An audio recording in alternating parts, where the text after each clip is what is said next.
Oh, what's going on, everybody? Welcome to episode 419 of FloWrestling Radio Live. I'm your host, Christian Piles, joined by the always smirking, the always chipper, white collar, except no collar, Willie Saylor. Willie, how are you? Wonderful. Can't wait till next episode, though. Oh, my gosh. A marijuana What number reference. Will that will be 420. Blaze baked. Wow. Very mature, guys. Why don't you write it on your Real mature 11th grade science book, too. Straight away with the Eagle of Freedom and the Bronco of, what's their record now? Are they 2-5? 2-5. Okay, so they lost. So they were the hottest team. For a time, they were the hottest team in the NFL. The Chiefs got lucky last week. They did. They are pretty good. That Mahomes is such a talent. They tried to dislocate his kneecap, but even that didn't work. Well, they successfully did that. Well, yeah, they did do that. They did dislocate his kneecap, but it wasn't enough. They should have dislocated way more kneecaps than just the one. They play in Indianapolis this weekend, so That's gonna be a tough game. Good luck, Casey. Good luck, Casey. Just snap true. We know you will. To my left, the pride of Baltimore County and natural bohemian, Daniel Roy Lobdell Jr. Hello, Daniel. How are you? I'm well. You may know him as the Wrestling Nomad on Twitter. You may. You may, or you may not. You probably do, though. Okay, so we've been doing our countdown. We jumping straight into countdowns. Any matters of business to discuss, Willie, before we jump into the countdown? That's what I was kind of like thinking about, but there's nothing, right? There's nothing until there's something. And we could talk nothing a little even more new happened. About Did Ohio anything State. new? No, nothing new happened.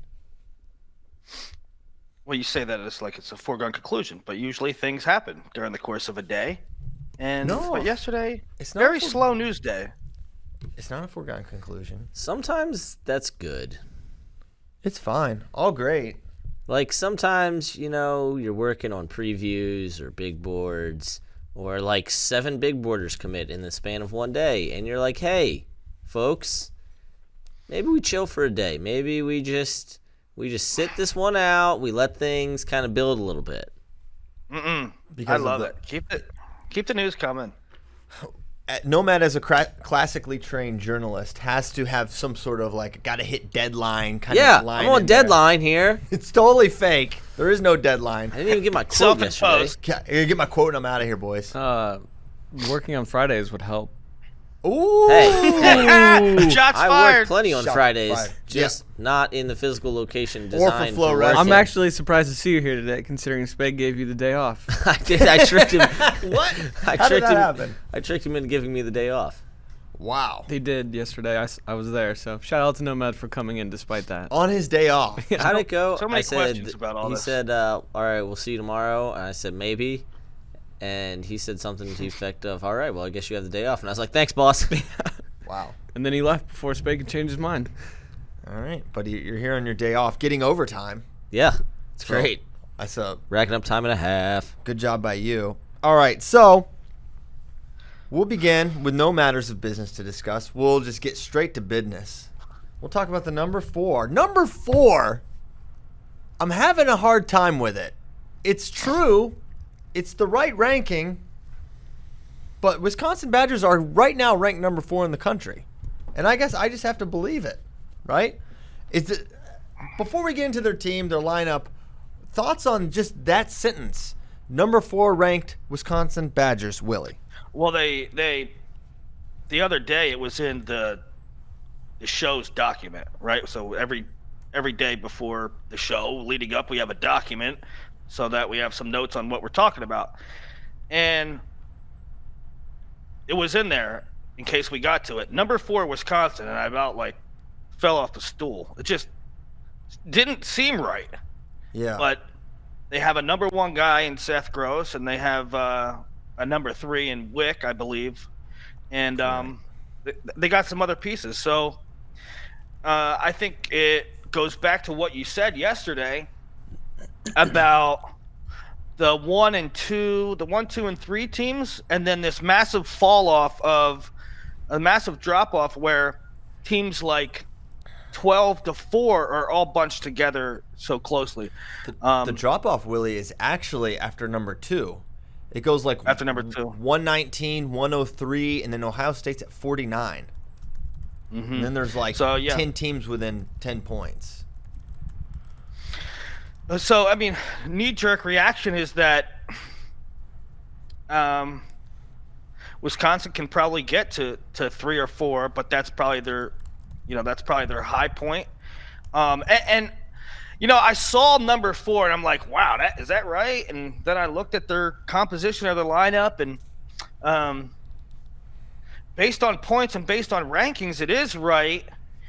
And to make matters even sort of crazier, they have some guys that aren't exactly maxed out. Like if you look at Tristan Moran and Cole Martin, I mean, Moran could finish well beyond his ranking, right? I don't know. I was looking at that.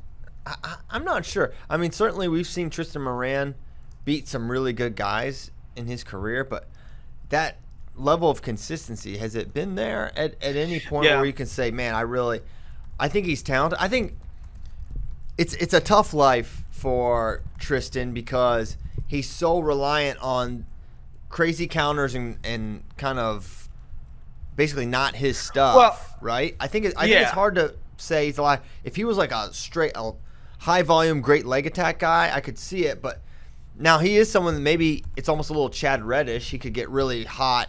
He's got some crazy stuff that no one in the country does. So maybe he does have. Well, I guess what I'm saying is that in my predictions in the crystal ball rankings, I did not have him placed, and I don't even know if I didn't even have him in the blood round. And somebody actually wrote me an email and asked about that and said, "What, you're disrespecting Moran?" I said, "No, you're not." So I'm not. He could certainly do it. I'm not predicting he does it, but he could. If he took 6th, would anybody be surprised? That's what I'm saying about. They still have a little bit more room. If he took 6, I kind of would be a little surprised. I mean, not wholly, but I mean, listen, my current, here are the best guys: Lee, Demas, Pletcher, McKee, Leith, Red, G. That's like 7 right there that I would say. And Tariq Wilson. But I know. I think those Moran gets some freaky wins. Not some freaky wins. He could pull 1 or 2 out. Yeah, no doubt. Did he beat Nick Lee? Tristan? Yeah. Okay. But then lost to him. Right. He also beat Mitch McKee, too. But then lost to him. Okay, yeah, top 6. I'm sold. But I do think those guys, I would probably pick them. And there's also there's a gymnast in Ames, Iowa who could, if he wrestles, Anthony Etchemendia, everyone could be in big trouble.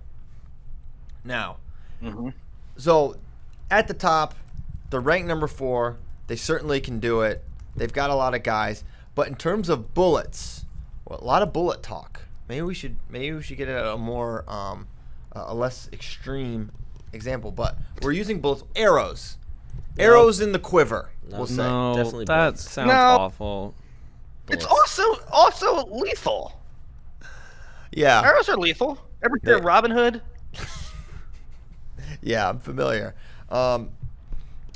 Regardless, here's their lineup: 125, Eric Barnett / Mikey Cullen. Who will it be? Eric Barnett's a true freshman, so maybe if Cullen's a little better prepared right now, he'll be the one that gets the nod, and Barnett could redshirt. 133, Seth Gross. 41, Tristan Moran. 49, number 12, Cole Martin. 57, Devin Barr / Garrett Model. 65, Evan Wick. 74, Dow or Kradiger. 84, Johnny Sebastian, the headliner of Who's Number 1 in 2013. Keep getting them checks, Johnny. 197, Pete Christensen / Taylor Watkins. Number 6, Thor, Trent Hilger. Oh, yes, the hammer. I feel like they're big guns. They got 3 big guns. And I think where they're ranked is kind of where I see them being this year. I think Seth will win. Yeah. I don't see Wick able to, even though he's beaten Marinelli, who I think a lot of people are going to pick to win this year. I just think Chenzo and Marinelli, I'm not sure if he's beating those guys. So I think he's squarely at third, right? But it maybe going to be tough for him to get many more points. Hilger, I feel similarly, like 6, that's probably a good spot considering Kassar, Gable, the freshman coming in, etc., Tanner Hall. I could see him beating a Tanner Hall type of guy. So I don't see a ton of room for them getting major more points, whereas, I keep coming back to Nebraska, but I just think Nebraska is a team that does, right? So I think it's going to be tough for them to get much more than 40-some points where they currently sit. So here's what's going to happen. Wisconsin's going to have a good season. They're going to score probably comparable points to what they're projected to score now, 40-some. But 40-some points is never enough to get top 4 at NCAAs, right? It's just currently right now whatever. A lot of teams haven't been able to establish themselves. So they'll finish about where they are, in a team like Nebraska or I forget some of the other teams that I feel really good about them climbing a little bit higher. Oklahoma State, Iowa State, UNI, a lot of those teams could surpass them. Arizona State. So I see 46.5 points is a lot of points, but it won't be enough for 4. Yeah. I think it's a pretty good projection. I just think maybe they might be at their peak, with the exception of maybe Haran could jump in. Right. And I don't know. I love Pete Christensen. Do you? I mean, I love him. But he's a freshman. I mean, and it's 197. We always say 197's not the deepest, but it'll be hard for has a lot of good guys. Somebody to break in. And so, I don't know. We'll see. I mean, he could be an X factor too, right? It's a great group of guys. So basically your feeling is whereas some teams that we've been discussing, they're going to need to overperform or get really good performances out of, say, a freshman or a guy coming off red shirt or a guy coming back or a guy stepping in. Basically, Wisconsin's going to have to hold serve and just be what they are now for them to be in title contention. Trophy contention. Or trophy contention, rather. Yeah, completely agree. Schedule-wise, the Badgers tournament, they'll go to Midlands. That's pretty much their only tournament. No Vegas for Coach Bono and company. Their schedule, they will open the season. They will kick off the D1 season as far as I'm concerned. Live on FloWrestling.org against Fresno Army Navy. On a battleship, I do believe, in San Diego. Sounds fun. I don't know why I didn't go on that trip, book myself to do it. But Mike Mal is going with a Flow grappling friend named Ryan Smith, who you guys don't know, but maybe you'll get to know him. He's a good guy. They also will duel Iowa, Minnesota, Nebraska, Ohio State, Penn State, Michigan, and UNI. So tough schedule, tough dual slate for Coach Bono's Badgers. Thoughts, Stephen Kyle, on Badger Max? Yeah, they literally are the first duel of the season. That's like 11 a.m. on Friday. So the battle in the Midway can be Iowa City duels, except very legit D1 teams wrestling each other. No, it is crazy to see him at 4. But with the points that you're gonna get from Gross, and then with Wick and Hilger and Moran and Cole Martin, it's a really solid team from top to bottom that's just going to keep getting better too with the recruiting classes they're bringing in. So this could be where we see Wisconsin moving forward now. Love it. I called the Gross the biggest transfer of the last decade. Is there anything that says otherwise? Well, you could say there's a lot. in Andrew terms Howe. of, I mean, well, I would say Soriano. Soriano's up there for Soriano, sure. you get 3 years. I guess just we felt very strongly we knew where Soriano could be, but this was an NCAA champ. It was a guy who went and did the thing. We thought Soriano could do the thing. We felt very strongly he could do the thing, but he didn't get a chance to. Did Howe transfer with 1 to go or 2 to go? 1. Because remember, he didn't redshirt and made the finals at 65 as a true freshman. Then he won as a true sophomore. And then, no, you might be right. Man, I'm having a hard time putting the pieces back together. Then Try to put the pieces together, pals. I think he got hurt. No, he was at Wisconsin. He got hurt, big hamstring injury, was able to come back. This was a year Caldwell might have beaten him, and he was opposite. It was the year Burroughs won. It was a Burroughs 2011. It was a Burroughs-Howe semi. I think I'm remembering this. We could just look up the bracket, but Kyle's looking them up. testing my memory currently. So I think he had 3 years at Wisconsin, then left. He took he might have taken an Olympic or just a regular red shirt or both, because he was training at Michigan for a little bit there with Herbert, but then ended up at Oklahoma with Coach Cody, and then made the finals but lost to Perry. So some people bringing up Bubba Jenkins on Facebook. 3 or 4 people are saying David Taylor. I don't really count that. He didn't transfer. He doesn't just count. got out of a national letter of intent. That is not a transfer. And Bubba was more than a decade ago. Wow. Not really. Definitely not, actually. He won in 2011. Okay, so it was 10 years ago. Well, no, it's 2019 this is still. not 2021. Do you think it's When did he 2021? when did Who he won the transfer? 2020 Olympics, Nomad? When did he transfer? Right before that season, it would have been 2010. Okay, yes, it was 10 years ago. All right. 10, 11, 12, 13, 14, 15, 16, 17, 18, 19. That's how years work. It was 10. Okay, math major, not exactly. Who else? So Hal, Bubba. What else are people saying, Kyle? And again, Someone said Metcalf and Mako, but Bubba hadn't won NCAAs yet. Those are definitely more than a decade ago. So, okay, it's if your just bar, Hal. so if your bar is If my bar is winning an NCAA title, which is what it should be. well, no, then not it's necessarily, because a bigger transfer impact is getting someone for more years. Okay, so Seth Gross is a 1-year thing. You have Soriano for 3 years. He's second, first, and maybe another Yeah. chip. However, I mean, let's like Metcalf, big, huge, impactful transfer, but had never wrestled a regular match. So how do you? Yeah, I I would see say your point, but how Metcalf's do a you judge that? bigger transfer than Gross. Hey, it's all on how you want to look at it, right. So Hal joined Oklahoma before 12-13. He redshirted and then wrestled 13-14, where he had the rivalry with Perry. Mm-hmm. So I would go Gross, Soriano, and Howe, your top 3 of the last decade. Right here. And then Dylan Bubba. Joshua just brought up a good one. Gwiz following Pat Pop from Binghamton to NC State. Yeah. Mm-hmm. And then, Gwiz was 8th.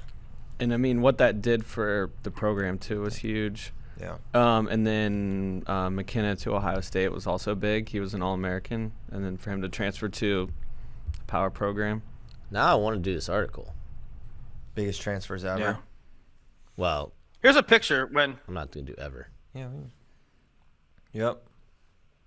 Perry beat Hal. That it would be an interesting article, no man.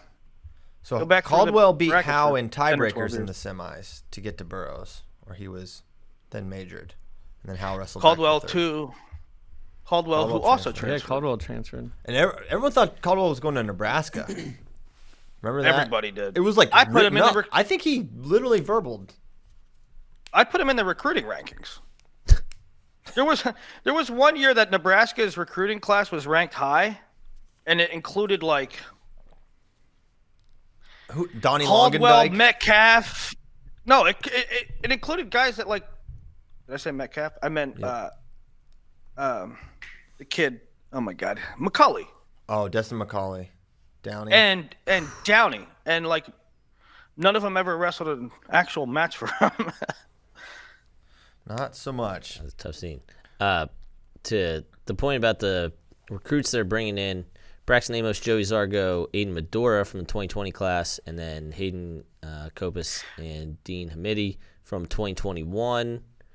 And I imagine that's going to be, they might get 1 or 2 more guys, but that's kind of going to be the meat of those 2 classes.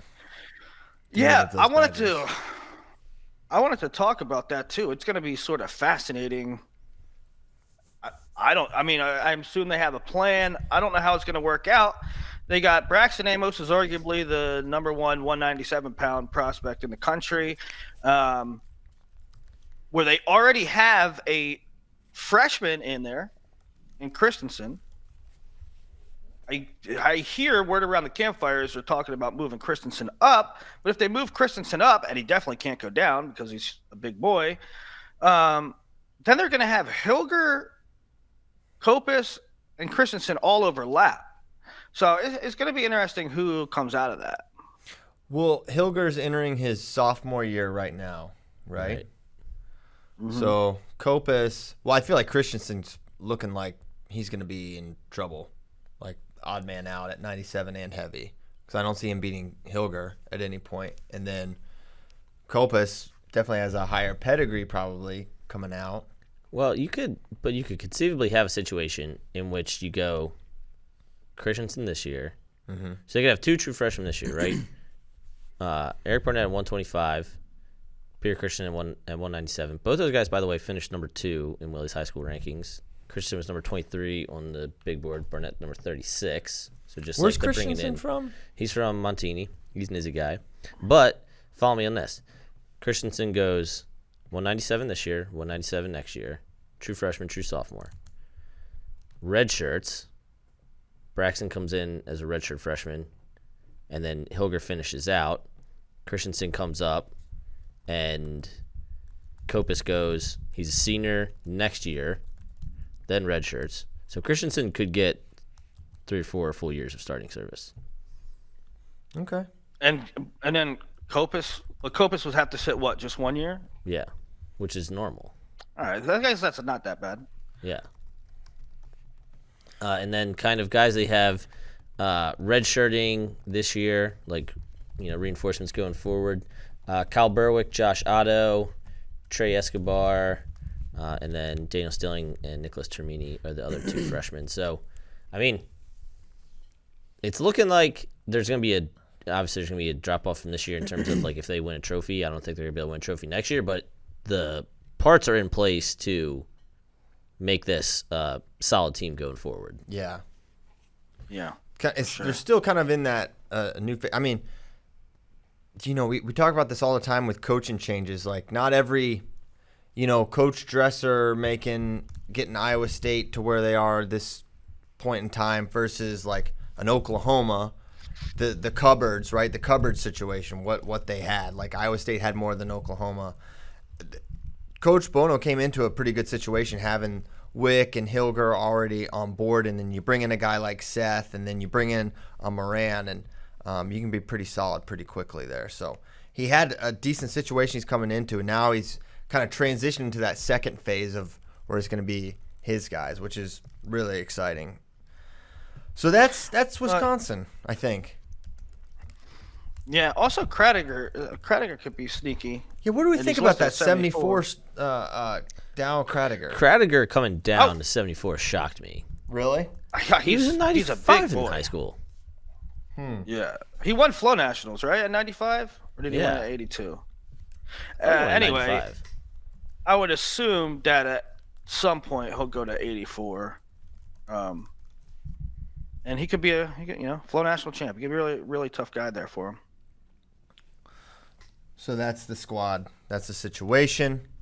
And we'll move to Columbus, Ohio, where no one has a tougher preseason schedule than the Buckeyes, who scheduled the number 3 team for a match tonight live on FloWrestling. I can't wait for it. Is it a Wrestle-off or is it Scarlet and Gray?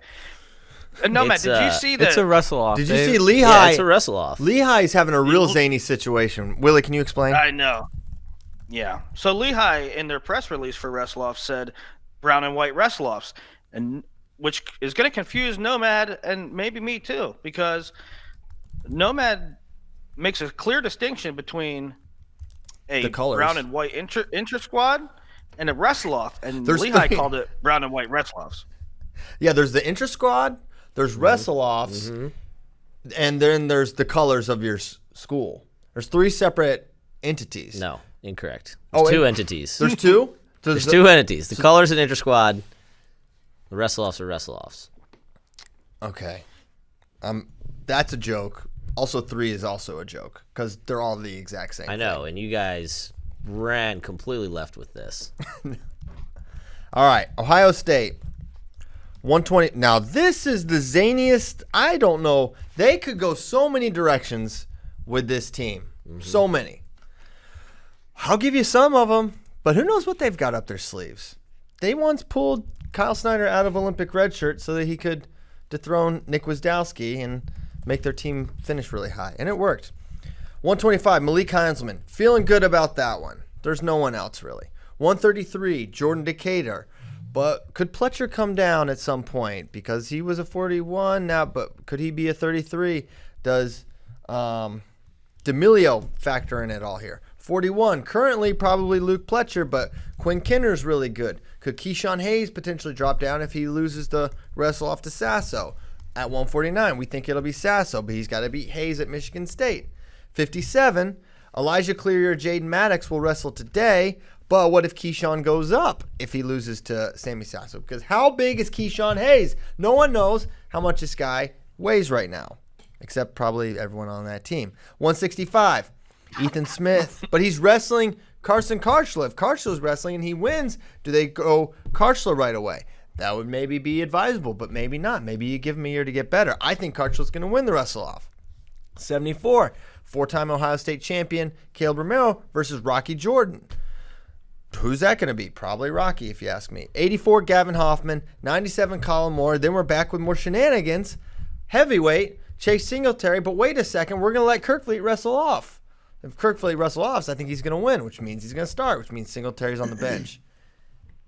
So, there's no one with more variables than Ohio State, because maybe they just redshirt Decatur.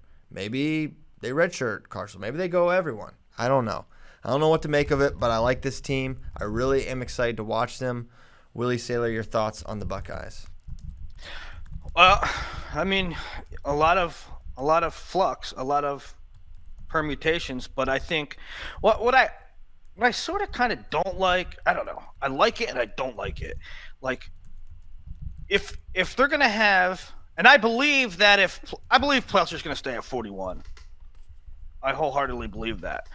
What I hate those situations, like a lot of times with Iowa and Penn State when it was Mark Hall. I hate when you don't, and this is selfish because the team's doing what's right, but you don't know who's going to be the end of the year guy until the second semester. Like, if we go the whole first semester without Jordan Decatur in the lineup, I kind of hate that.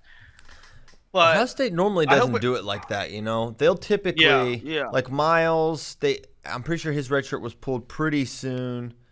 Malik they pulled a little later. Oh, really? Not too late though. I don't think so.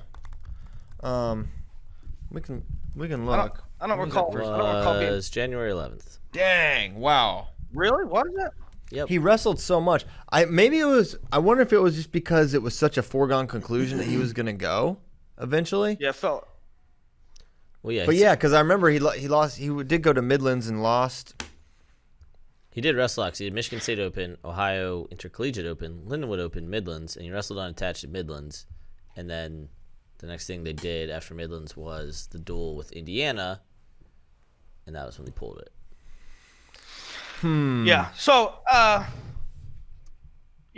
hope to see Jordan early, and I think we will see Jordan early because I think it's established. I think it makes sense.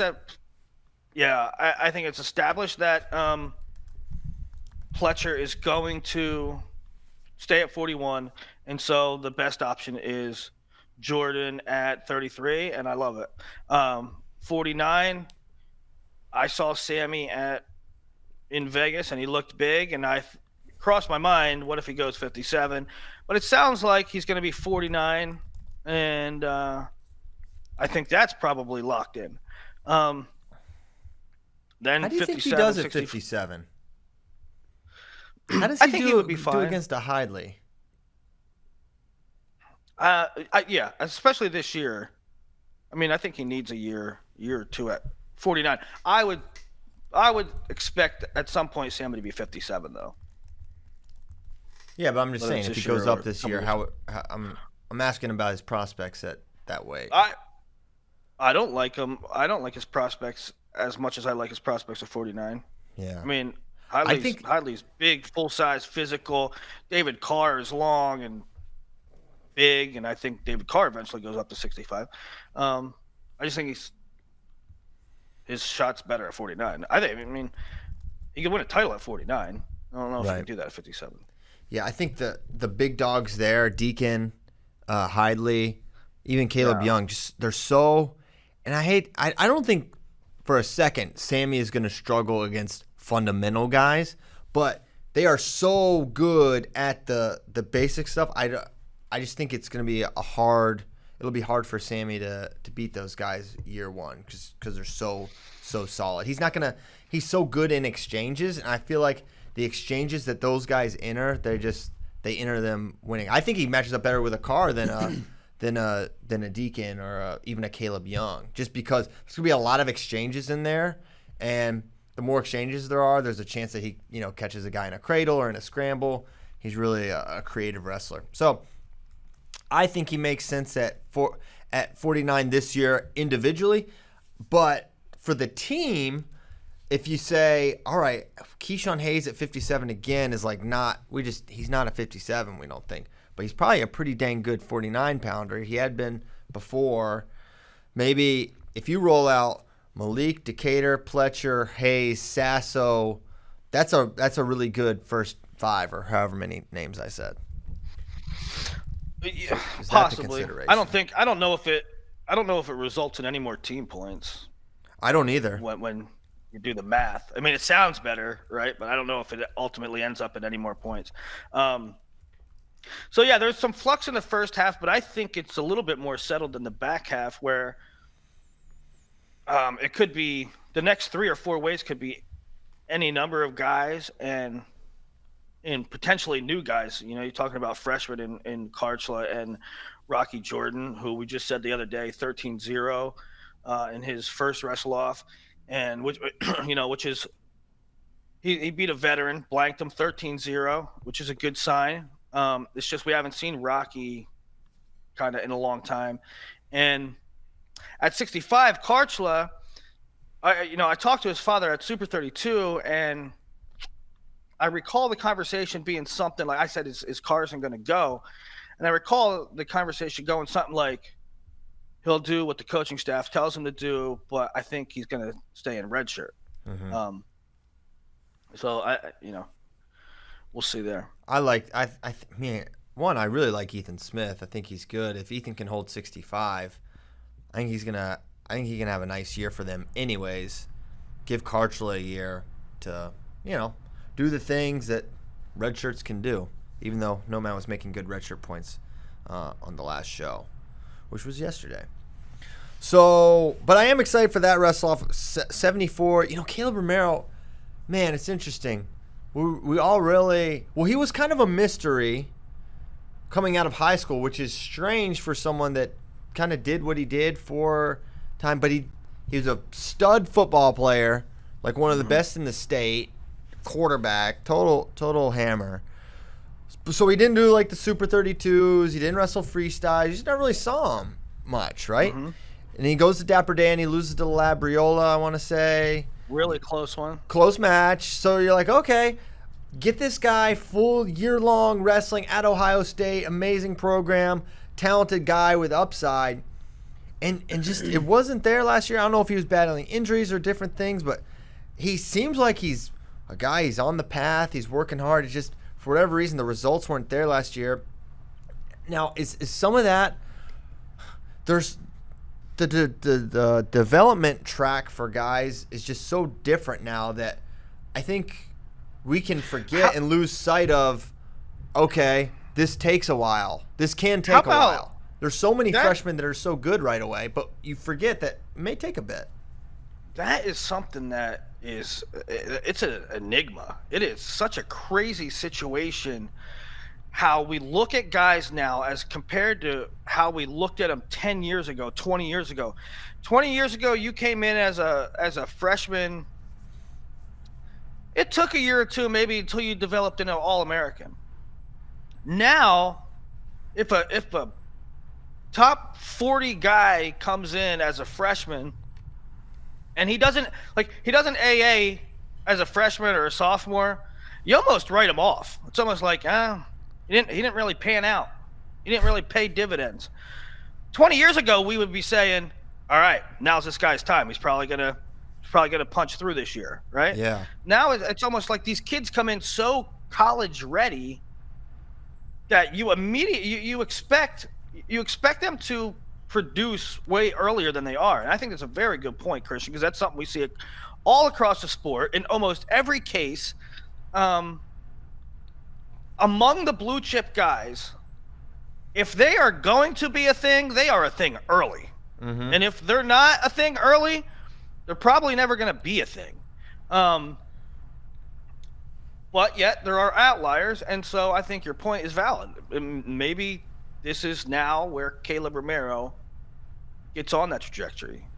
And there are later bloomers that we see, guys that, Ronnie Perry. There's a lot of guys that would come to mind. But not blue chip coming out. Yeah. Right. But Perry changed weight classes a lot too. But part of the reason to Willie's point about guys like if they don't do it right away, the question is, are they ever going to do it? Is because of the same point that started it, which is that so many more guys are coming in college ready right away. Because if you take a guy and you he was around 16 at this weight. Well, there's 3 guys coming up who are going to be immediate impact either as true freshmen or redshirt freshmen, and then all of a sudden you're right back in that same pack of R12, R16. And I don't know if that's specifically where Caleb is going to be, but that's a thing that happens frequently. Oh man, this guy's around 12 as a freshman. Just wait till he's a senior, and then he's still that same guy in that same spot because other really good guys have come in. 4 more blue chippers at the weight came in, right? Yeah. That are just a year or 2 younger. So, good point as well. So we'll see with Romero. It's gonna be tough for him to get in the lineup with Rocky there now.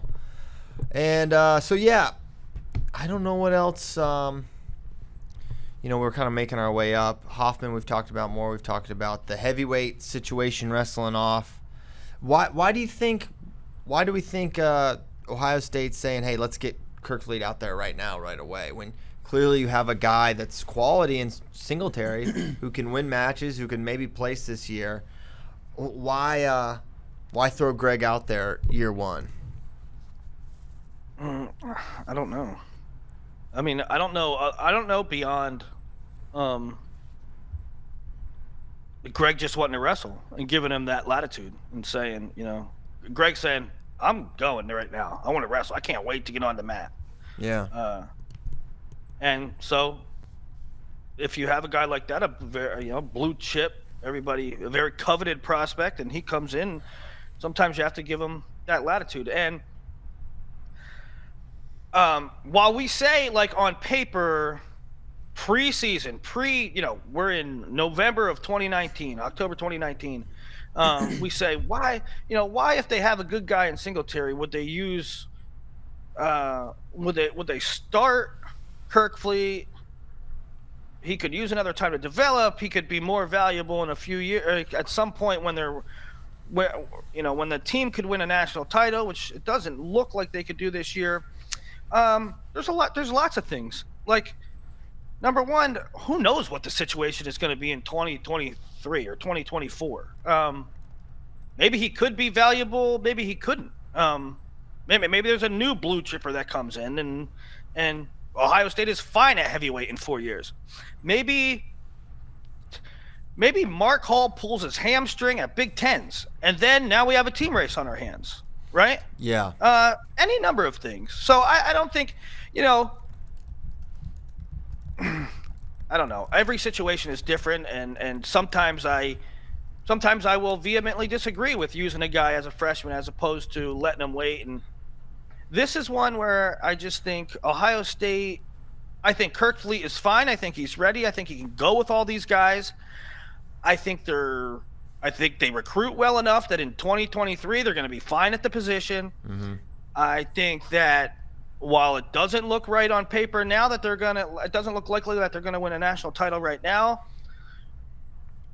Maybe Rocky Jordan is ranked 4th by the end of the season. Maybe Vincenzo Joseph tears his ACL. Maybe a lot of harm wished upon Penn State wrestlers by Penn State Willie. Something could happen. I don't know. Maybe there's a catastrophic injury to Anthony Cassar's leg. I don't know. Okay, something that happens to Penn State to make them not as much of a favorite. Right? Maybe that closes the gap a little, and Kirk Fleet, maybe Kirk Fleet beats Cassiope, and Kirk Fleet beats, I don't know, maybe Kirk Fleet's ranked 3rd at the end of but going into nationals, and maybe Rocky Jordan's ranked 4th, and all of a sudden that gap closes. I think it's something we talked about the other day, which is Ohio State wants to put their best lineup out there every single year because, as you said, they recruit well, and while they also recruit well, they don't know what is going to happen in 2021 and 2022. And he beat the number 3 ranked guy to win the U23 spot. Mm-hmm. He had a 3-2 match with the number 2 guy in a folk style match a year and a half ago, 2 years ago. So he's very clearly at the level. And also, if Jordan Decatur is ranked 4th after Big Tens, I'm not surprised. Whoa. Why? I would be. I'm going to need you to slow down. Why? Why? Willie. Listen. How about the other day? I forgot that Seth Gross is now a Big Ten guy. But you're telling me that there's shock and awe if Jordan Decatur beats Roman Bravo Young? You're telling me there's shock? There's shock and Jordan Decatur beats Gavin? No. You say Gavin Tease? Gavin's not. It's gonna be Austin DeSanto. It's not gonna be. It's not gonna be. All right, Gavin maybe Tease. Austin DeSanto's their 33. And no, I would be. If Jordan Decatur beat Austin DeSanto, I would. Well, I'm not thinking. I wasn't thinking Austin DeSanto. Okay, let's start thinking about him. Well, okay. I haven't heard official word. Listen, apparently you have. I haven't heard anything official. I'm just. You're right. I'm assuming maybe it's not crazy because the weight is not as good as it was, but I have a lot of questions about Jordan. No one's ever denied his talent, but doing entire 6-minute matches has been hard for him historically. And now it's a minute longer. And now it's 7. And now when you take injury time, you're giving up choice. And he's a true freshman. This is Nomad likes to bring up this point a lot. He's not great on bottom. It's going to be a completely neutral path to the top 4, which is just a hard life to live. Mickey Philippi is a nightmare matchup for Jordan. Mickey, Austin Gomez that'll be interesting. He gets Mickey Friday, November 15th. Yeah, I was gonna say he gets Mickey early too. I know all these things. I'm just saying, in the conversation about is it a foregone conclusion and maybe you don't use Kirk Fleet, I'm saying there's a world. Yeah. And there's a hypothetical which the things tighten up a little bit. I feel that, homie. Listen, Decatur definitely is a guy that could be a top 4 potential in his career. I just think year 1, I'm not sure I see that. How about this one? Instead of Jordan Decatur's ranked 4th in the country heading into nationals, how about at nationals he could knock off a few guys and steal some points? Yeah. Yeah. No doubt about it. No doubt. Okay. Yeah, the weight is not, it's not what it was last year. All right. Kyle Brackey, why don't you give us so here's the rundown. Give us a little Wrestle-off nuggets, and then very soon we're going to have Alien Hour with Kyle Brackey with special guest host Caleb Blakeman. But give us a little Ohio State Wrestle-off details for tonight for our viewers back home. 7:15 Eastern, 6:15 Central, 4:15 Pacific. I think I covered all of them there. Yeah, because we do not acknowledge Mountain Time. Remember, that was my edict last year. So at 41, we see Luke Pletcher up there for the first time this season against Quinn Kinner, who was 16-2 last year in a red shirt, 2-time New Jersey State champ. So that one would be really interesting. Get to see Sammy Sasso for the first time in a Buckeye singlet. 57 is pretty interesting. Elijah Cleary and Jaden Maddox had pretty similar years last year. Kind of the only common opponent is Cleary actually beat Will Luan and Maddox lost to Will Luan.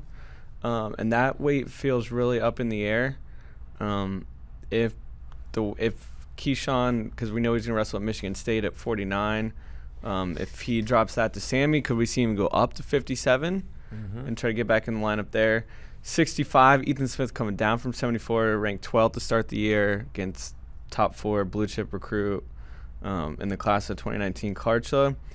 We mentioned Caleb Romero and how good Rocky Jordan obviously looked in his first match, so that one could be really interesting. And then you get to see Gavin Hoffman at 84 and Colin Moore. I'm not sure why Kevin Snyder's not wrestling, but he won the initial wrestle-off to get to Colin Moore, but they're wrestling Tyler Stein, who lost to Kevin Snyder. I don't know if he got hurt or banged up in that match. And then no heavyweight match because Kirk Fleet's getting ready to go to U23 Worlds. Which is next week? It starts on the 28th. So, yes. Okay. Looking at this, man, I know, we talk about what teams Christian often brings up, and I've done it in the Crystal Ball rankings, what teams have the most upside relative to their preseason ranking. And we bring up Nebraska a bunch, but also, I got to say Ohio State. Compared to their projected points preseason, their upside of scoring more is massively lower. Wait. A lot of these guys could, Kirk Fleet could rise, Rocky Jordan rise, Smith or Karchla rise. Gavin Hoffman's ranked 17th. What if he's 7th? Yeah, Decatur. It's all over the place. And maybe Heinzelman, I don't know how high he could. Maybe he slides into that just behind Rayvon Foley thing as I'm with his it. second year. I'm on the train that Heinzelman could be a couple rungs better this year, just based on reps, based on talent, based on size. Yeah. Well, exciting stuff with the Buckeyes. Make sure you're tuning in 7:15 Eastern. Good stuff there. Now, you guys have been waiting for it. I don't think people are ready for it. This has been teased for some time. And we actually we can say HBO's Caleb Blakeman is with us. He's joining Kyle Brackett for Kyle Brackey's Alien Hour. Caleb, first, welcome and thank you. Thanks for having me, guys. It's been a dream of mine to be on your show. Oh, wow. You don't have to lie. Let's start with the hat. No, he's a full package. He's the fur-trapping Robbie Smith right now. That you're from Wyoming. Correct, yeah. Grew up in the cowboy state, the real one. Oh, a lot of Texas people are going to be mad, but no, Wyoming's the real cowboy state. I think we should universally agree that that's true. I drive around here. This is the capital of Texas. There's no cowboys here. I don't see it. Not a single one. There's no one riding horses. There's not a saloon to be found. It's true. There's nothing to rustle. Dude, you live in freaking Austin. Austin is not representative of the state of Texas. Well, there's Austin, there's Dallas, there's San Antonio, there's Houston. That's like where most of the people live in Texas. Yeah, Houston, Dallas, not Hippieville, Austin, USA. There ain't no cowboys in Houston either. You went to University of Wyoming too, right? Yeah. Correct? Correct, yeah. So, I don't know, LJ Helbig, another producer with Flo, he and I went to University of Wyoming at about the same time, but we didn't know each other until we started working here at Flo. So $5 you guys trap $5 you guys trap beaver pelts together. we were talking about it. how many times we got rowdy at a couple of the Laramie bars, and we were probably there at the same time but didn't even know it. And then there was David Bray. We have a lot of Wyoming connections. 'Cause Yeah. David Bray was on faculty there for a number of years. And then you I went there. Wyoming. Well, yeah, replacing- Willie went there. That's right. Oh, I yeah. forgot. Willie went to. You told me this, Willie. He went to 40% of the Big 12, including affiliate schools. So there's that going for us. But enough educational talk. We're here to learn about the real issues. We're here to learn about aliens and intrigue. And Caleb and Kyle, take it away. So Caleb emailed me about this like 2 weeks ago and was like, hey, you got to check out this story from around where I'm from in Wyoming. And it inspired him to do a short little show, pitch it to HBO at least. Correct. So Take over, man. It all started when I was a car salesman back in Wyoming, and this customer had come in with a bunch of photos of cattle that had been like supposedly alien abducted or mutilated or whatever, and they were actual photos. And I know this person, and I got really intrigued, so I started doing a little research about the area. Well, in 1974, actually to the day, this is the 45th anniversary of October this. 24th? Correct. Wow. Of Gosh. this abduction. Holy So cow. This it is happened to perfect. work out that I tell this story today. But anyway, this dude named Carl Higdon was elk hunting, decided that he was going to call into work, he was going to play hooky for the day, and he was going to go up to Medicine Bow National Forest, and he was going to go shoot some elk, because that's what you do in Wyoming. You shoot your animals, and that's how you eat through the winter. So he decides he's going to go, and he runs into a couple of dudes on his way out there, and they're like, hey, man, check out this area. There's, we didn't get out there because our truck was, broke down, but if you can get out there, thanks for helping us. That's where to go. So on his way out there, he runs into another buddy who's going up further north, but he says, hey, the elk are moving down there, so you'll probably see it, but I've been seeing some weird shit, so be careful. On his way out there, he gets into some elk, and he's getting ready to take a shot at one. Well, as he pulls the trigger, the gun fires, but he doesn't feel the kick, and there's no sound. And he sees the bullet just kind of like exit the gun and just kind of float in front of it and then just kind of drop to the ground. Totally not, what's supposed to happen. If you guys know what hunting is all about, it's definitely not supposed to go that way. Goes over to pick up the bullet to see what had happened, and all of a sudden the sound comes back, and he hears rustling behind him. Turns around, comes face to face with a humanoid-like creature. Oh, yeah. Somebody who's Humanoids. about 6.5, 7 feet tall, yellow skin, big teeth, no lips, no chin. Big teeth. Is staring at him. Yeah, huge. Big chompers. Anyway, he remembers little bits and pieces. He remembers this thing being able to speak to him without speaking. Like, he could hear this voice, and it was very conversational. It was like, hey, you want to come with us? And before he knew it, he was up in this craft, and he was flying. Dang it. The numbers, he was saying like 165 light miles from Earth. And that's what the alien kept saying, light miles, not light years. 165,000, light miles.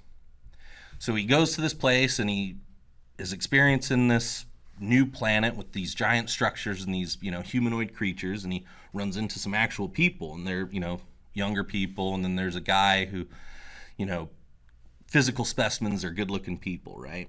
Well, he's talking to these aliens. They do a couple tests on him. They're like, well, you're not what we're looking for, so we're going to take you back. And before he knows it, he's flying back, and he ends up 10 miles from where he was abducted from, up on a ridgeline.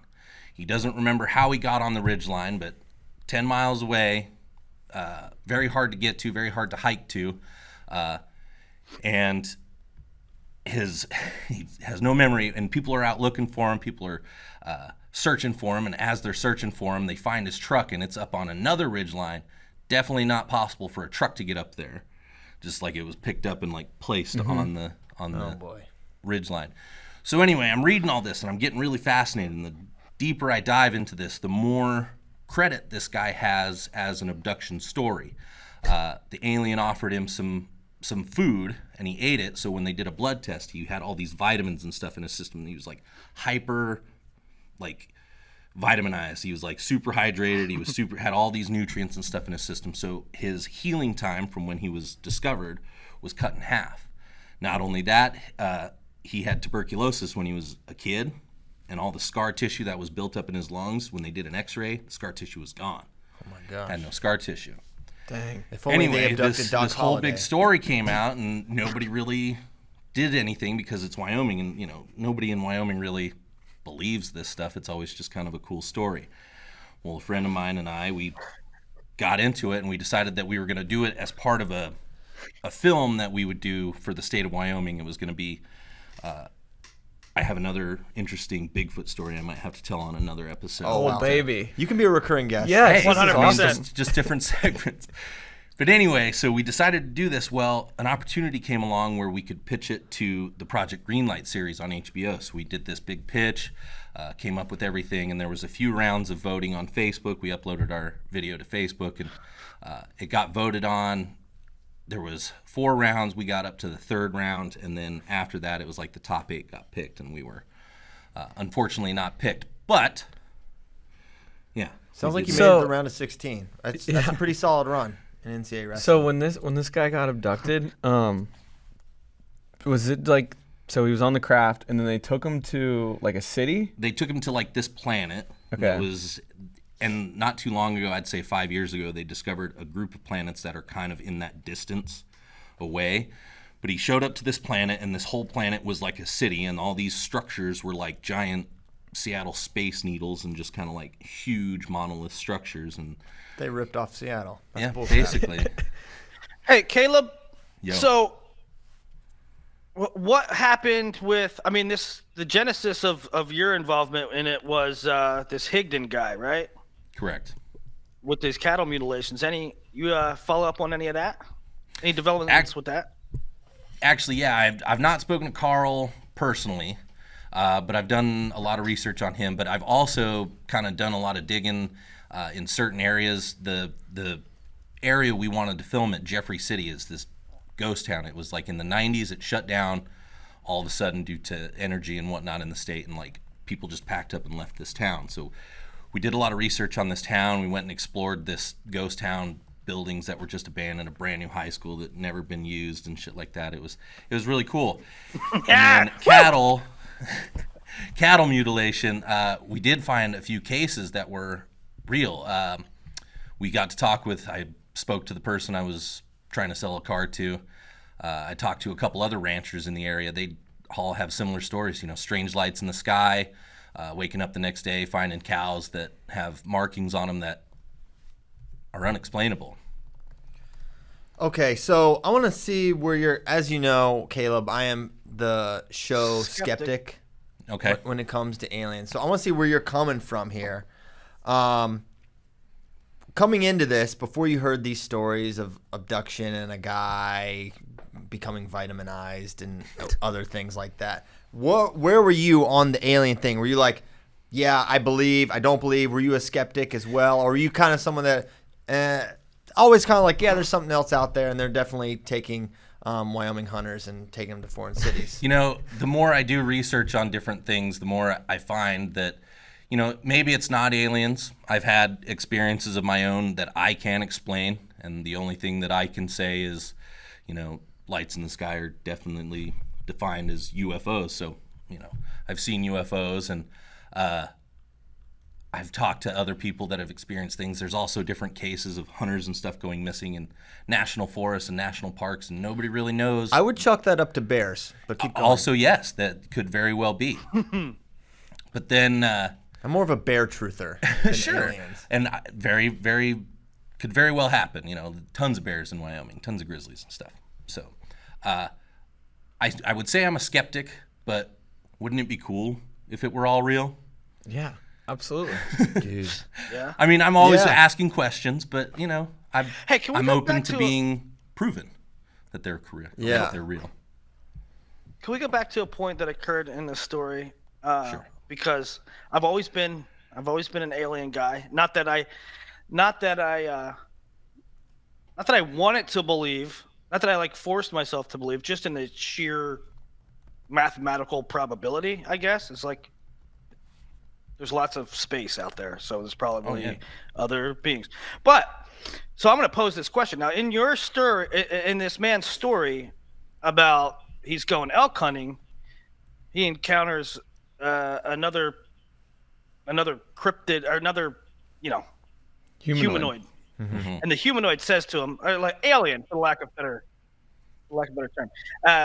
This alien says to him, "Do you want to come with us?" Now, I'm going to propose to each of you knuckleheads on this show. Alien comes down. You're parking your car at night. Piles is driving the minivan with no hood on it, and an alien comes down and says, "Piles, sup?" And Piles says, What's good? Sup? Yeah, he says, "What's good?" And the alien says, "You want to hang out? We're going to go up there for a little bit." Take her first. Piles, your answer is, what's your answer? Absolutely not. Under no circumstances. You're not going to space. I'm not going to space. No, I Matt? have no interest in that. Oh, I'm absolutely hanging out with the aliens. Me You, too, you dude. gotta pull the trigger. Yeah. It's a An once-in-a-lifetime experience. Exactly, an opportunity like that. you And gotta what take if it. they're cool? Apparently they were pretty rad, hooking him up with treats and showing him all the hot, alien chicks that they picked up in other places. They cured TB. Not all aliens are, bad people, right? Just like not all humans are bad people.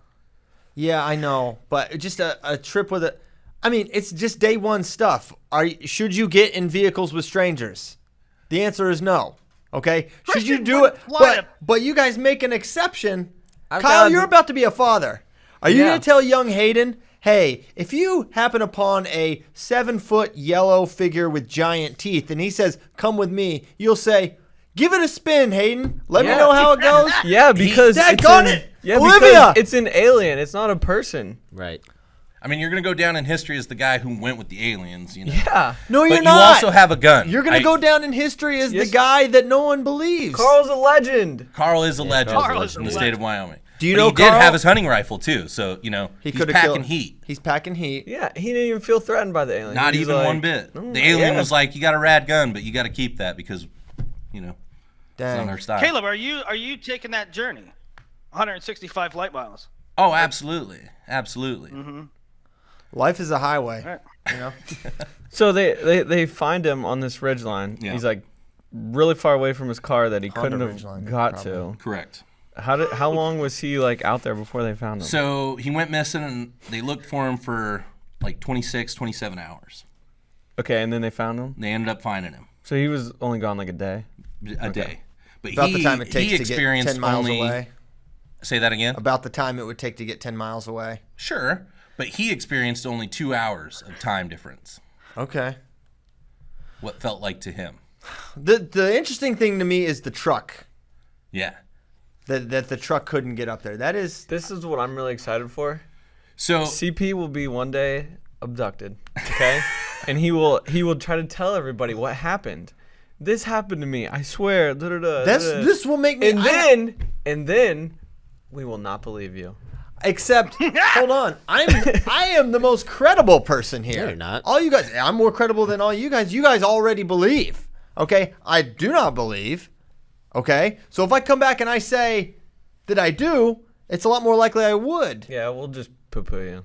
No, he's just trying to fit in. Trying to fit in. if Yeah, I was trying to he fit in, wants I would to- agree. I would. He wants to be like all the alien believers. What CP Well, is? Christian, there are Square. that was a there right are thing. ridges and mountains and stuff that a vehicle could not get to. I know. That's I why I'm believe- saying I actually do find that interesting. So I went and hiked these ridges. I went and found these locations where he was found and then where his truck was found. It's in some deep, thick woods. It's Is that in the video? no, that's just all Jeffrey City and then like kind of the county around. It's super eerie place in the video.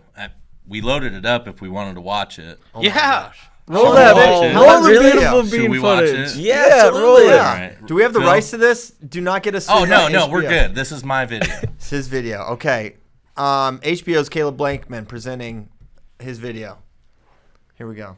After the peculiar vanishing of her fiancé, a judicious woman game warden seeks the answers to the disappearance and the other strange occurrences around the isolated ghost town. Written by Caleb Blakeman and Jacob Mickelson, Fire on High is a dark sci-fi thriller based on actual events in 1985 Jeffrey City, Wyoming. A once booming uranium town, the now busted Jeffrey City's population has plummeted by 95% in 3 years. Mary Lou Sims, a young game warden, and her fiancé Carl Digbo are one of the few families that still remain. With money tight and no job for Carl, Mary works extremely hard to keep the financially strained family afloat in the abandoned mining town.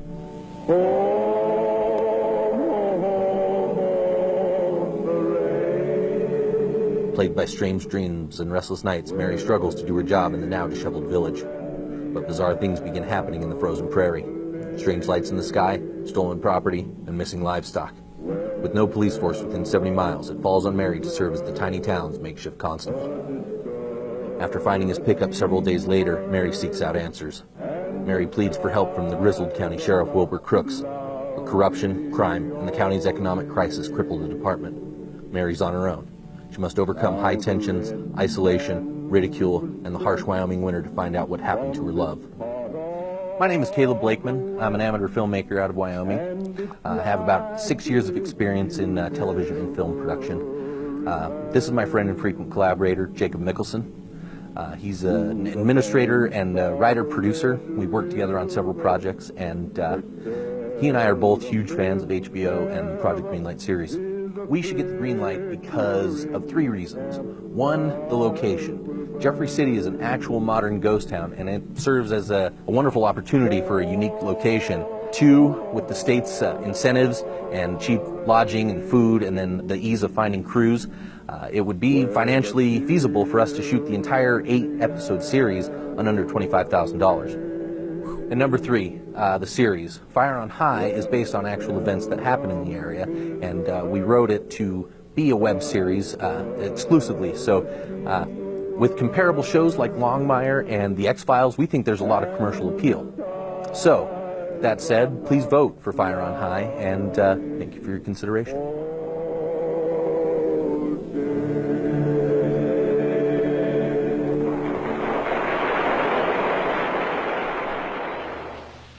Boy, Blake. Wow. So yeah, that was our pitch video. You guys were great. You guys were hosts. Look at HBO played themselves. The voters played themselves. I loved how you sat. It was very. It was good. It was good. I was I'll like, tell you where they screwed up. You make the whole dang thing for $25K? $25K. How you? Well, all my buddies and That's a stuff, we were layup. all production guys, so we were like, yeah, let's just shoot this, and then we'll take money later. And Caleb. then- what? I'll give you the $25K. Let's get rolling. Let's do this, man. Let's do this. I'll tell you, that ghost town footage is crazy. That is Yeah, nuts. That is insane. That would have. This whole town is just in the middle of nowhere, and That there's literally is an X-Files episode. That is scary to me. Yeah. in a place that had 6,000, 7,000 people that lived there. Now only 25, 30 people live there. The uranium fields dried up. What happened? Correct. So yeah, it was over by Split Rock, which is a stop on the Oregon Trail. Oh my god. They found a bunch of uranium, and they still mine it out there, but the boom that was happening kind of fell off after Chernobyl and 3 Mile Island or whatever. Yeah. So it kind of fell off, and then everybody just kind of moved out and went back to the oil fields, which are around, but definitely not in the area. So everybody just kind of left, and it was a wonderful opportunity. We've been looking for an idea to use this town, zombie movie or something. But we've always gone out there elk hunting or bird hunting or just hiking around and stuff. And we took Kyle Brackey from the marketing department.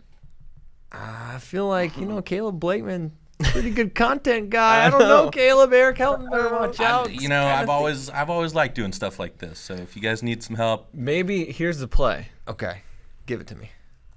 Caleb and I chased down some of these alien hours we've had, and with his filmmaking expertise, In your curious mind. exactly, it's a beautiful combination that could produce some content that I know FloWrestling fans want. Yes, and need. I'll give you one satisfied customer right now. Northern Colorado head coach Troy Nickerson. hey, It's awesome. What did he say? He's loving it right now. Yeah. I said, this is the greatest alien hour of all time. He said, heard talks about this, but never heard it myself. Complete nonsense, yet absolutely hilarious. I mean, yeah. Well, Or is hey, it, Coach? Or is it, coach? I'm going to make a pitch right now to the higher-ups at Flow. Okay. we should start Flow Aliens. And I'm telling you, there's people that's going to pay for these films that Caleb makes. We We'll need just to start get a them to vertical. play like lacrosse against each other or something to fit into Yeah. a sports angle. But Sure. you know, that's just details at this point. I don't even think we Minor. need that. We don't need that. It's like an it's a original competitive flow film. sport, alien Yeah. hunting. Not like hunting to kill, but like hunting to just find. Fine, yeah. It's Outdoors. like when you fish, you throw them back, Sure. right? Catch and release. Well, this has been an all-time alien hour. I think we Number might one. need you back on for your Bigfoot story. I've got several of these stories, you guys. Oh. This Well, was I wanna hear part about- of this whole big film that was called Weird Wyoming. There's Bigfoot, there's bears, there's aliens, there's ghosts. I've got this, you guys. Wyoming I don't think we and should West use them all right Virginia. now, though. No, Two no, we can't. Fantastic places for this show. So it's perfect. And also, I really want to hear about your personal encounters too, because it sounds Sure. like you've had some of Yeah, those that this you man just has can't seen explain. UFOs. Yeah. I hate to say I've seen aliens, but there are lights in the sky that I can't explain. They were unidentified flying objects. Well, hey, let's get you back on Alien Hour. Let's get him in the sometime, rotation. Caleb. Yes. All right, all we need right. to make this maybe like a monthly thing, you know? Yeah. Yeah. Well, if that's the case, I need to get my man Phil Hopwood in the back there to be directing while I do these pieces then. We need to get Phil on board. We'll work with that. I think Phil can make it happen. Hell yeah. Philip just said he just came in. He's on board. We're all on board. Hell yeah. Thank you, Caleb Blake, Awesome, man. Got it, Blakeman. guys. Thank Well you. done. Appreciate it. Anytime. Standing O. Anytime. That was excellent. Now, I'm sure you have a lot of questions after something like that. I know we all do. But let's go to the questions that our friends have. It's one of our favorite segments. It's we only have like 2 segments really: Alien Hour and Questions from Friends, and then we have innumerable one-time segments that we will. I'm sure with the season coming up, we'll have plenty of those. But let's go. First question: Dave Snyder at D_Snyder77. Penn State lost a lot of bonus points from Nolf and Nickel. Who steps up to fill the void, or could this become an issue? So who do we think comes up and becomes the pinning tech falling machines that Jason Nolf and Bo Nickel were for the Nittany Lions in years past? Kassar, who in a way sort of kind of was, we've been spouting his bonus stats for a while now, but I can never remember them, so that's helpful. But he had a pretty high bonus rate, it's 70-ish%, a lot of pins. Yeah, 70.1%. I was way off. But so that's a definite guy that could, which is crazy because the bigger guys tend to be tougher to pinfall. But young Anthony finds a way. I could see, who else? I feel like at this point, Hall and Shinzo are just going to be big time point scorers, but I don't know if they'll ever be the 85% bonus dudes getting a lot of pins and techs type of guys.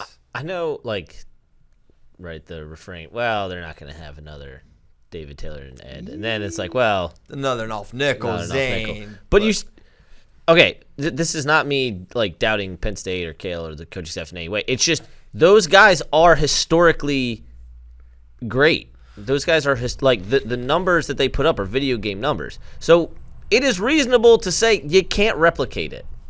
It doesn't mean it's not going to happen. It doesn't mean RBY or Kassar or, Nick Lee, I think, is a candidate. Yeah, Nick Lee, Bo, Robbie, any of those guys can't do it. It's just, that's insane.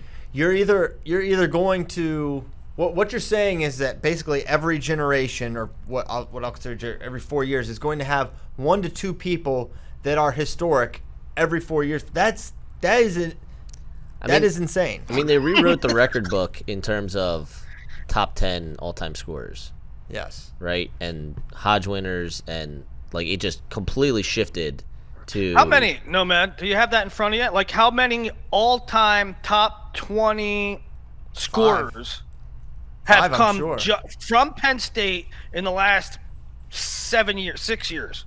Well, I know that this past year, Bo and Nolf kicked out Take and Zane from the top 10. Yeah. And then you had Taylor in there, Ruth, as I mentioned, Ruth is- Zane, They have 5 in the top 20, easy. Probably Yeah. 5 in the top So they have- 15. and then Quentin. And they're all from. Quentin's and they're all from. in the 60s. Right. So, 5 of the top 20 all time have been from Penn State in the last 7-8 years. Yeah, the first batch graduated in 2014. Yeah, they have like a third of the top 15. Right. So that's insane. that's like insane. It's insane.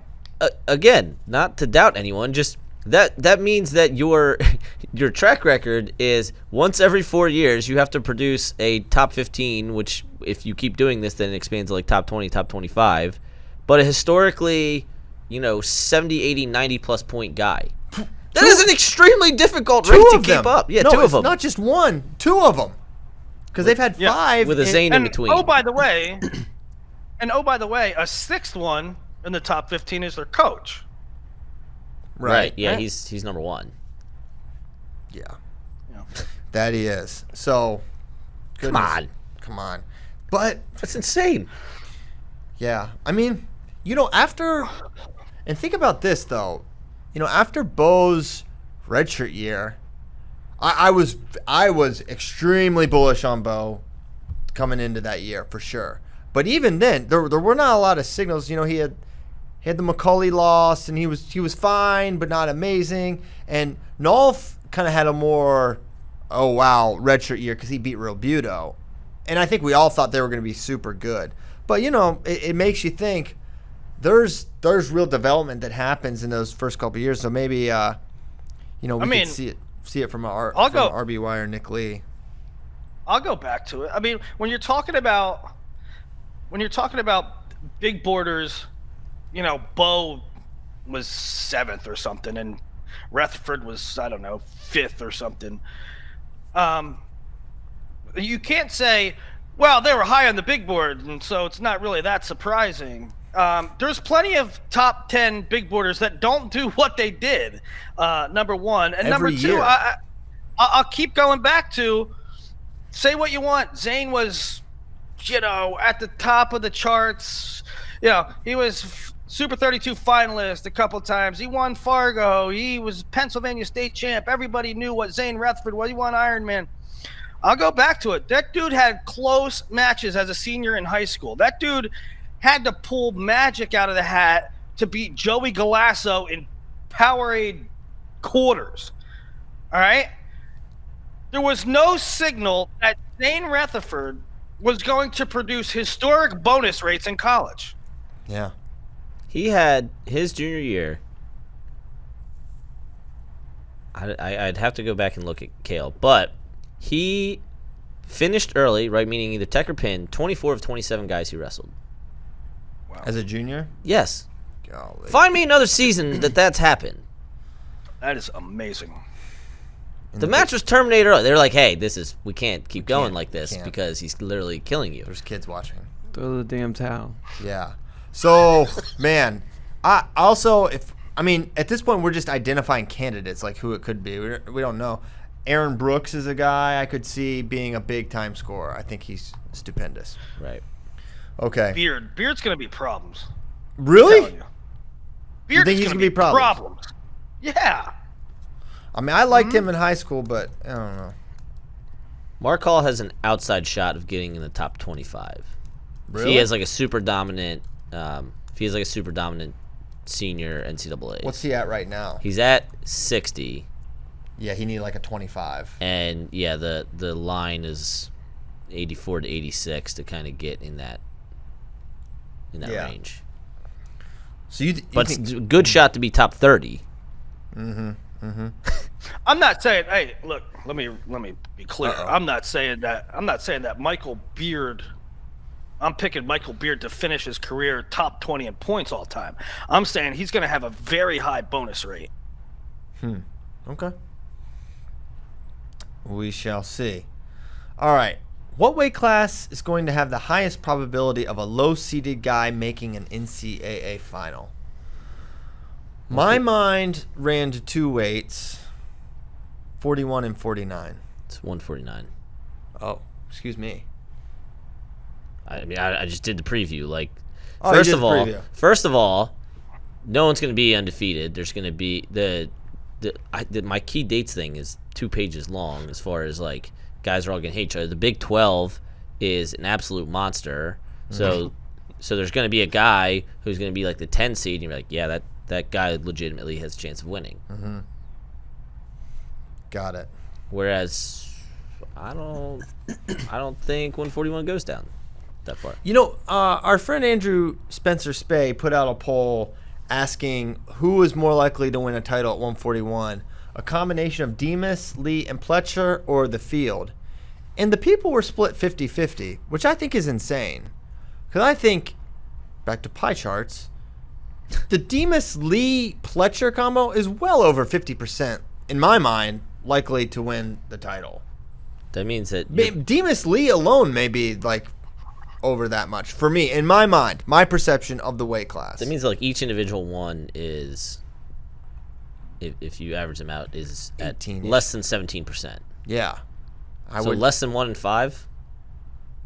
I don't know about that. Yeah, I would say it's a strong. So you're saying it's a strong likelihood it's one of those three. Okay. I'd give them all like 25 each. Like Okay. or I mean roughly, but about 25% each, and then the Field gets the last 25. So you're with me. Yeah. Okay, not the people. But it's Spay's followers. So what does that mean? Whereas 149, you know, I put with no reservations Braden Lee in the list of contenders, and he's ranked number 11. And then, oh yeah, there's this kid Andrew Alirez who's not ranked start of the year because he's a true freshman. Calm down, everyone who gets mad about that. That could also be right in the mix. So I think it's 149. Got it. What if Alirez went 41? Do we know definitively he's going 49? Yeah. That he's sounds going horrible. He's going 49. I think he'd be. He's not big on cutting weight. He's fine. Well, that's you can make that excuse. He's not that big. Oh, you don't think? I mean, no. Well, I mean, he weighed in super light for who's number one. I know that was 2 years ago. He was a guy that I thought was going to keep growing, and he never did. He like started his. I remember one year when I changed. You know, the season was over in March, April, and I typically move a guy up a weight class. He wrote me. He was like, "No, dude, I'm small. I'm staying down. He's like, I wrestled up this year. I don't know. He's always been a little smaller than kind of what he wrestled. Anyway, if he's not, he's not. But I thought it would be a thing if he was wrestling 41. So he wrestled in the 2016 Super 32. So his sophomore year, because it would have been 16-17 season, the start of it. He wrestled 120.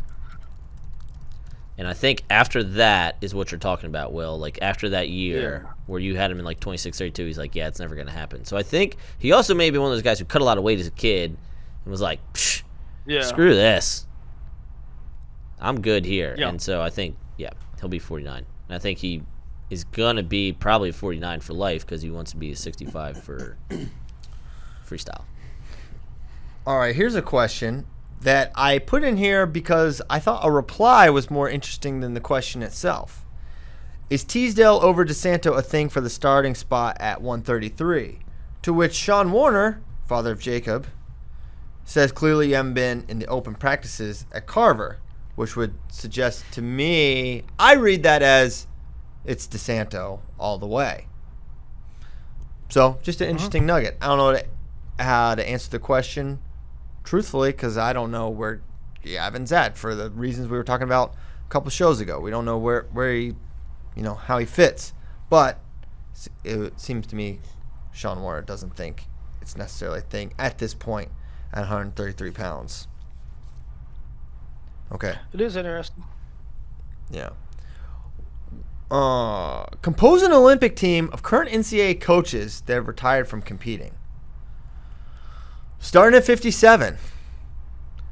Should we make it? Not a lot of coaches that I feel can make 57. Angel Escobedo. Sure. I was thinking Zeke, just because even Angel's probably gotten a little Zeke? bigger.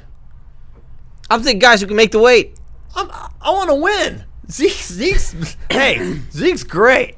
But his heyday was I'm pretty sure it was Clinton era. Angel, So can you make 57 he can make it. on a week notice? A week notice? I don't know. Why I don't does want it to have to be speak a for him. week? Yeah, why does he need a week? It's the Olympic team. You just put a fake time period of time. What about, How many of our Olympians can make the current weight in a week? All of them. Yeah. No. About Olympic champion Tom Brands. At 57? I don't know. How big is he now? Yeah. He's not huge at all. Just I don't think he is at his competition weight. Maybe 61. 61. Yeah. If we can bring that weight back, I'd say him. I'm going to say right now, probably Angel. We should make it head coaches too, because it's more interesting that way. Shout out Indiana. They sent us some great stickers. Yeah, I considered got one right here. putting one on my laptop, but my laptop is very just flow themed. What about No, Nickerson? I'm trying to go Colby status and I like that. just cover it. I feel like Nickerson, who's listening? I'm just thinking of guys. Ooh, yeah, Nixon's good. Whoa, but Angel had better No, I freestyle. know. That's what I'm saying. No offense. I do think Troy could make 57 sooner than most of these guys, though. Yeah. We'll have a wrestle off. We'll do it the right way. All right, 65. Doug Schwab. I don't know if Bono can make. Doug looks lean. Doug looks a couple workouts You away. calling Bono Husky? No, not at all. I just think he's a bigger person. No, Bono can make 43. I don't know. Bono Not- can make 43. Imagine that. We get Brands in there too. Brand, Schwab, Bono. Yeah, I'm taking Schwab because one, he most recently made a team.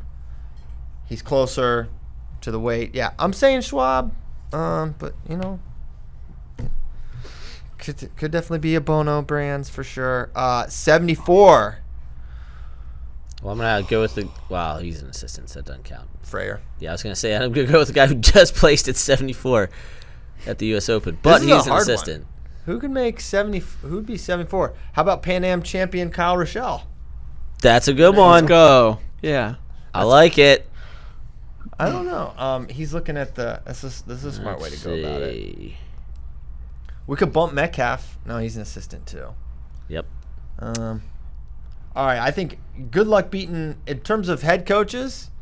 Good luck beating Kyle Rochelle. I think he's the guy. Man, you know who I bet is still sneaky, just beats the hell out of people? Pat Santoro. I could see that. But he's I bet- a big dude. I know, but I He's bet huge. He Santoro ain't making 74. every once in a while just goes in the room and is like, all right, boys, Let's go. who's getting the smoke today? What about what would we have Coleman Scott at? Because he could be very good You'd have on to the be. team. You have to be 65. 65.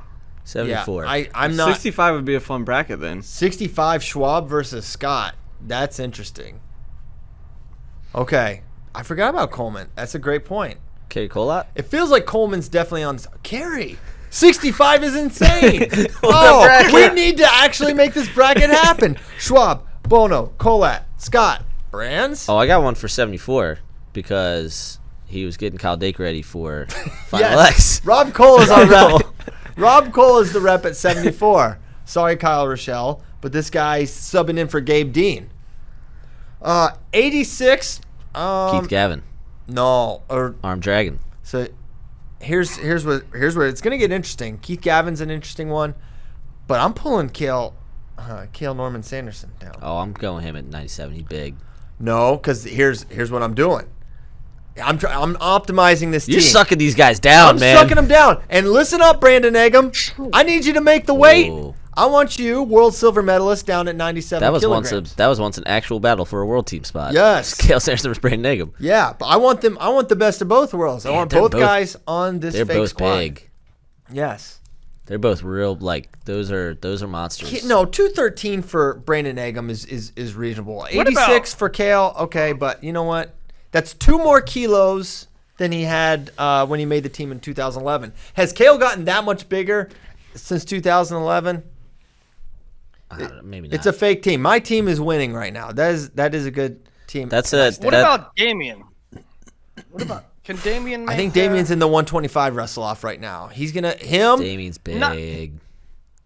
Not if you told. Well, I mean, right now. But maybe if you gave him 8 days nomad instead of 7, he'd start to get his act together. It's gonna be Coach Han. He's a factor here, but I like him on full feet at 125. Him versus Tervel. That's interesting. Now Travell's not Travell's an not a assistant. head Twelve's coach. not a head coach. Oh, he's not a head coach. All right, so we got Greenlee, we got Hahn. Greenlee. Greenlee's got to pull. Greenlee. He needs some days. How many weeks we giving Joel? 2.5. 2.5 weeks. All right. What other heavyweight? There's not. He'll make the weight. There's not a lot of heavyweight head coaches. I think we got a squad. Though. I think it's Damien. All right, so here's my squad. You can deviate how you like, but I'm saying Angel, Good luck picking 65. Schwab, Kyle Rochelle. I'm sticking with him. Cale Sanderson, Brandon Agam, Damian Hahn. Let's go. And we got some Let's good, go. We got some See good you in depth Tokyo. too. We got some good depth too. Our depth is deep. What a squad we just assembled of Division I head coaches. Depth is deep. Our depth is deep. Okay. That was a fun activity. Thank you, Mike Knight at Mikey that team underscore gets 157. that team rolls out of bed and gets like 8th. Oh yeah, it's a nasty squad. We did good with that one. Real quick roundtable: Carchler versus Smith. Who you got? Who's picking who? So Mike Mal and I are gonna do a video here after the show talking about this match. Ooh. And so I've been watching videos of both guys. Carson Karch is going to win. That is what I feel also as well. We actually have a video of those two going live when we were there on Ooh. the final X trip, which I'm gonna put up later today. And Karchula got on legs whenever he wanted to. He also got on Sammy Sasso's legs whenever he wanted to. Yes. He's really good on his feet. He's a good scrambler, and he's tough to score on himself. He has great hips. Yeah. I got Karchula. I got him too. Is that you? Everyone's got Carson. Yeah, I also do, just and- If he drops like Ethan- an 8-2 on Ethan Smith, Run with him. run him. Ethan at 65 too. I mean, Yeah, he was- that's what he I'm was talking big, about. Man, he was 82 in high school, and yeah, If he throws up a 6-point win on Smith, maybe he's a top 5 guy Yeah. at this weight. Put him in. And then Put we're him starting in. to see, and that's the main thing. It was something I wanted to say and didn't, as while Willie was talking about like why use Singletary, why do these things with maybe this guy will be top 4 by the end of the year. Ohio State knows what they have in that room better than any of us, right? So they're making Sure. decisions based on they've had some squads through the years, so they know they see some certain things like, okay, this team's a little better than maybe you realize because it's a lot of young up and comers. So, man, I'm getting really excited for this team in general. Okay.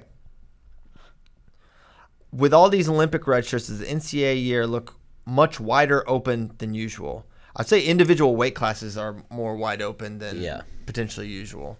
The team race is still like Penn State, Iowa. the 3-4 trophy is more wide open than I can That remember. is shenanigans. I can remember like maybe going into NCAAs, we've had years where there's been 3 to 5 teams, but I can't remember a preseason where you're like, yeah, number 12 could win a trophy, Legitimately. and you're not like talking yourself into it. You're just like, yeah, this is pretty possible. It's not even totally crazy. Okay, here's a good question that has a very clear answer. Can FloWrestling do a live show for the fantasy draft? If you want it to be all of our last days of employment, Listen, Saboteur. Efren Salinas is trying to get us all fired. He wants to film this so bad. I'm like, Efren, that'd be the end of it. It'd be over. Come on. Close up shop. Come on. Can we have this one thing? Can we have one moment of privacy? A moment of candor where we can I don't want make fun of picks like friends. We can talk like sailors. I said, yeah. Robbie Howard's coming at me because I said that Shane Griffith wasn't my most anticipated must-watch guy for true freshman or redshirt freshman coming off the board because Willie said he was. I can't even say things like that without drawing the ire of fans. Imagine the things. Just imagine. Use your imagination what Willie might say during this thing. Listen, I've been trying to get this on video for like at least 3 years. And at the end of the day, we all say, no, it's a bad idea. Because, listen, this is what's going to say. Nomad's going to pick – actually, not Nomad. Somebody's going to pick somebody that's I've been a I trophy think team every year. I think somebody's going to pick somebody that is I would think is stupid. Why are you picking him that early? Why are you picking him now? What? And I will say that's a dumb pick. You just wasted your pick. What an idiot. And then that person will see that, and he'll just hate on us. Wow, you guys are really crapping on us. That's a bad pick, Willie. And right? literally every pick, you are picking someone over someone else. So everyone is going to pick someone over someone else every single round, every single time. So it's just like an infinite combination of hating, because it's very easy to hate on people. Yeah. So therefore, it's fine. It's fine. That's it. But no, you can't see it. You'll see the results, but that's it. The conversation is Nunya status. Okay. But you know what it really is? What is it really? It's y'all can't handle it. You don't get to see it because y'all can't handle it. Well, That's what it is. It's not even just y'all. It's not like it's not really fans can't handle it. It's like the wrestlers can't. The coaches can't. Yeah. I mean, because it's all love. They whine about everything, yeah. So, no. All right. Also, I would drop several F-bombs, right? I mean, that's a thing, too. Yeah. That is the language in there? Language is mostly English, but some of us curse more in our private lives than we do in our public lives. Yes. Sometimes we string them together in creative ways. That's been discussed here. All right, Brock Desert. This is important. I want Kyle Brackey to give a rundown of his food. He said, "Can I get a rundown of the caloric intake and workout regimen for Kyle Brackey? I need to get back into shape." Kyle Brackey, notorious bad eater guy, but look at him. Just look at him. What can you say? He's a specimen. So give us a rundown on an average day of eating and the workout regimen for Kyle Brackey. Start with the workout regimen, because it mainly consists of ping pong and spike ball. And I walk Hank. But not Hank's much big too, so yeah, not much cardio these days. I did my cardio. That's the way I look at it. I did my fair share of cardio. I served my time. And weightlifting and not eating what I wanted to eat. And so I made a decision a long time ago. I was going to live the rest of my life eating whatever I wanted to make up for all the times that I could not eat what I wanted. And I've lived true to that so far. I can confirm. I have an addiction to Coca-Cola. That's pretty bad. It's probably big time Coke addict. It's probably 3 to 5 cans a day, if not more. That's an average. And early, right? Like maybe. Oh yeah. There's no time restrictions on this. Early, right before bed, whenever. I've seen him take a swig and then call it a night. Oh yeah. I don't know what else. I love sweets. Big sweets guy. Dinner's usually pretty good though, because Olivia's making stuff, and we plan out the meals for the week and everything. I feel like you start your day at the worst, at rock bottom. Yeah. Because you don't really plan. You don't plan. I don't plan breakfast. I don't have anything at the apartment that I bring in or anything like that. It's just kind of whatever's at Snack Nation. Lunch is the same thing. I don't bring lunch like ever. Sometimes I'll go out to eat with these guys, but mostly it's just whatever's hanging around at Snack Nation, which is usually chips or fruit snacks, Rice Krispie treats. Whenever I can get my hands on Oreos, Famous Amos sometimes are in there. I had some Skittles yesterday. That was my lunch. And then, you go home, maybe eat a peanut butter and jelly sandwich as a snack before dinner. I guess I'm kind of good at intermittent fasting. Wow. Because I usually won't eat. There's times I don't eat lunch, breakfast, then you eat dinner. So I had a person tell me that the guy on the plane that started talking to me about keto, I was like, yeah, everybody tells me I'm all messed up. I was like, I only eat basically once a day. I drink coffee all day long, and then I have a meal at night and whatever. And he's like, no, that's a great thing. Apparently, it's called intermittent fasting, and it's a good thing. Everybody's always told me you're nuts. Yeah, it's terrible for me. Yeah, some people. If you can do that there's a lot of science that it's a good thing for you. Like if you tighten your like eating window, it is a good thing. Or like when you're taking in stuff, I try to do it from like 10 to 6, but normally that 6 gets extended a little later. But yeah, it is good for you. So yeah, maybe Willie's been ahead of the curve all the time. Now you inject a little keto into it, and we've got a man with a plan. Dogs are, they're only supposed to eat once a day, so Yeah. sure it's fine for humans as well. Humans and dogs have pretty similar Yeah, metabolic makeups. definitely extremely similar. Bailey Brown, who writes the poems, I think. He says, since we call Yalis Bon Rodriguez YBR, can we call Ismael Barrero Molina IBM? Or is that some sort of copyright infringement? We can absolutely call him IBM. And I don't know why we haven't been, but now we will. It's parody law. Yeah, parody law. Exactly right. Ishmael Barrero Molina, at Worlds, you see a lot of incredible things. You see Sadulayev and all these amazing guys.